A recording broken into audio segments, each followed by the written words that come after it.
dinastia bajraktarëve të Shoshit.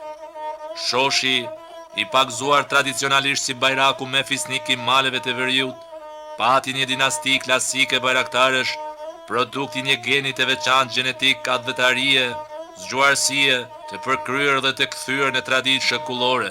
Marashkolla ishte delegati i lidhjes shqiptare të Prizrenit, luftari vendosur me pushkë në dorë për mbrojtjen e trojeve shqiptare nga coptimi i huaj.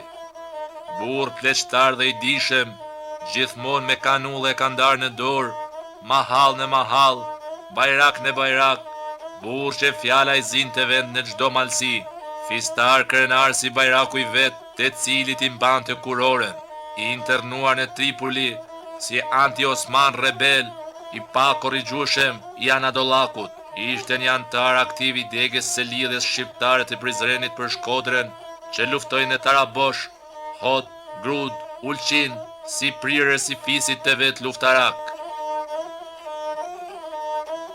Deli Marashi është pa dyshim më popullori i bajraktarëve të kësaj deri. Urtësia, qiltërsia, thjeshtësia ishin tipare që e karakterizonin Deli Marashin. Ishte orator goj ëmbël, besnik që asor teku nuk e shkulte nga veni, kur të jepte fjalën dhe besën e burrit. Bujar sofërshtruar, trimi mejdanit, që pushkën e përmendën i kishte zanadet e tij.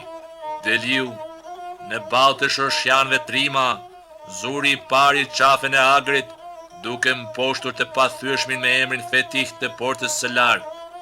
Deli Marashi, pas 5 vjetësh do të mësynte përsëri një qafë tjetër, kundër një tjetër armiku të betuar të Shqipërisë, siç ishte Krajl Nikolla i Malit të Zi. Deli Marashi, që do të merrte malet kundër komunizmit, donse në moshën mbi 75 vjeçare, duke përballur vuajtjet e Koçakut, duke parë me sy gjemën e 13 meshkujve të tij, që deshti shfaroste mortaja e kuqe. Lulash Gjeloshi,